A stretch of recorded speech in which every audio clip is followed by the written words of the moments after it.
Hello friends and welcome back to my channel. Today we are back with part 2 of Frankenstein's summary. We are going to cover chapter 6 to 16 in this video. But before starting, do like and subscribe my channel. So let's start. Consequences. Clerval delivers a letter from Elizabeth expressing concern for Victor's illness and anxiety for his long absence. She reports that Justin Morridge, cousin and family friend to the Frankensteins, has come back to live in their home. Upon Victor's recovery, he and Henry turn their studies to the Oriental languages and decide to tour the Ingolstadt countryside. Henry's romantic appreciation of the surrounding has a restorative effect on Victor's health and physique. His reprieve is shattered. However, when a letter from Alphonse Frankenstein reports the strangulation death of Victor's 5-year-old brother William.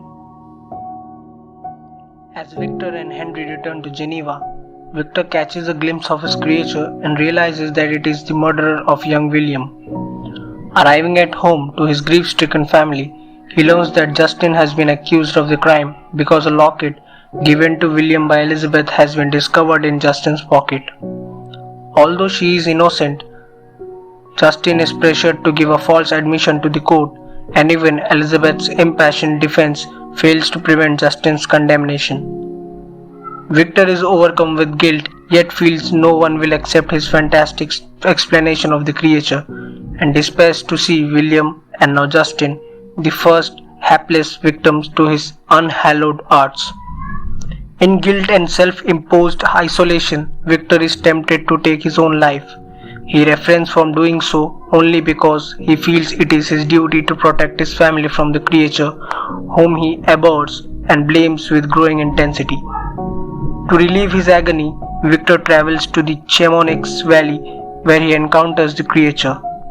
Admonishing Frankenstein from abandoning his own creation, the creature compares himself to a fallen angel. Although Victor curses the creature, he is compelled to hear his tale. Now it's time for the creature's story. The creature describes his first experience of the sights and sounds of Ingolstadt. Similar to a newborn baby, he learned to distinguish between day and night and to find food and drink in the forest and streams.